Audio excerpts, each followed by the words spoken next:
अस्सलाम वालेकुम जी। Risk assessment part 4 में खुशामदीद। आज हम जानते हैं इंटरनल और एक्सटर्नल सोर्सेज ऑफ इंफॉर्मेशन के बारे में। अच्छा, रिस्क असेसमेंट करने से पहले आप ऑर्गेनाइजेशन के इंटरनल कुछ सोर्सेज से इंफॉर्मेशन कलेक्ट करते हैं और इसी तरह आप एक्सटर्नल मुख्तलिफ सोर्सेज से भी इंफॉर्मेशन कलेक्ट करते हैं ताकि आपकी रिस्क असेसमेंट क्या रहे, इफेक्टिव रहे।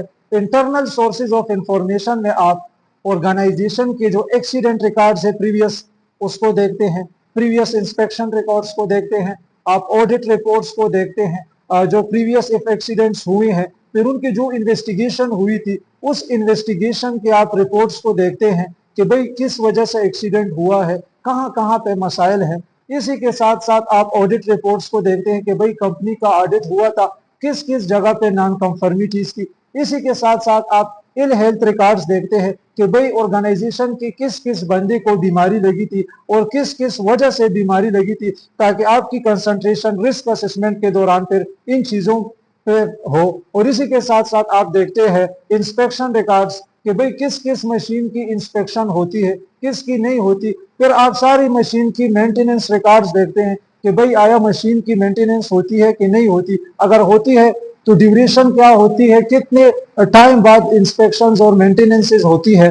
इसी के साथ साथ आप प्रीवियस रिस्क असेसमेंट्स देखते हैं कि भाई जो प्रीवियस रिस्क असेसमेंट्स हुई थी उनमें कौन कौन से हैजर्ड्स थे, फिर उन हैजर्ड्स को कंट्रोल करने के लिए कौन कौन से एक्शंस लिए गए हैं, आप ये भी देखते हैं। और इसी के साथ साथ एम्प्लॉइज जो आपकी ऑर्गेनाइजेशन की है, जिस ऑर्गेनाइजेशन की आप रिस्क असेसमेंट कंडक्ट करने जा रहे हैं, उन एम्प्लॉइज की आप हेल्थ सर्विलेंस रिकॉर्ड्स देखते हैं। क्या है उन एम्प्लॉइज की, फॉर एग्जांपल कुछ एम्प्लॉइज है जो जनरेटर के करीब काम कर रहे हैं, तो क्या ऑर्गेनाइजेशन उनकी हेल्थ सर्विलेंस करती है, उनके चेकअप्स होते हैं कि नहीं। तो हेल्थ सर्विलेंस के आपने सारे ऑर्गेनाइजेशन के जो एम्प्लॉइज है उनके आपने रिकॉर्ड्स देखने हैं। और इसी के साथ सेफ्टी कमेटी की मीटिंग्स होती है कि नहीं, और सेफ्टी कमेटी की मीटिंग के आपने माइन्यूट्स देखने होते हैं कि ऑर्गेनाइजेशन के लिए कौन कौन सी चीजों को रिकमेंड किया गया। तो इंटरनल सोर्सेज ऑफ ऑर्गेनाइजेशन में आप कंपनी के सारे इंटरनल रिकॉर्ड्स देखते हैं रिस्क असेसमेंट शुरू करने से पहले। और इसी के साथ साथ इफ एक्सटर्नल सोर्सेज की बात की जाए तो एक्सटर्नल सोर्सेज ऑफ इंफॉर्मेशन में हम ऑर्गेनाइजेशन से बाहर मुख्तलिफ सोर्सेज से इंफॉर्मेशन इकट्ठी करते हैं, जैसे इंटरनेशनल लेबर ऑर्गेनाइजेशन ILO हो गया।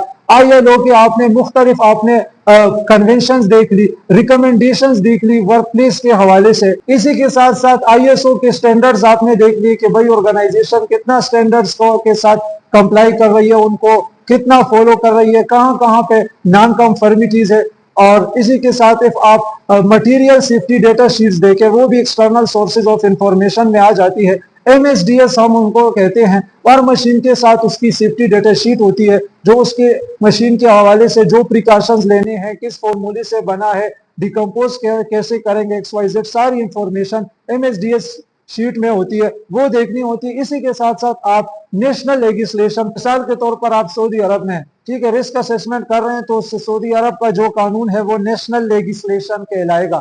ठीक है, तो आपने नेशनल लेजिस्लेशन लाजमी देखना है कि भाई इस मुल्क में, ठीक है, किसी इदारे में एम्प्लॉयर की क्या रिस्पॉन्सिबिलिटी है, फिर वर्कर के हवाले से क्या रिस्पॉन्सिबिलिटीज है।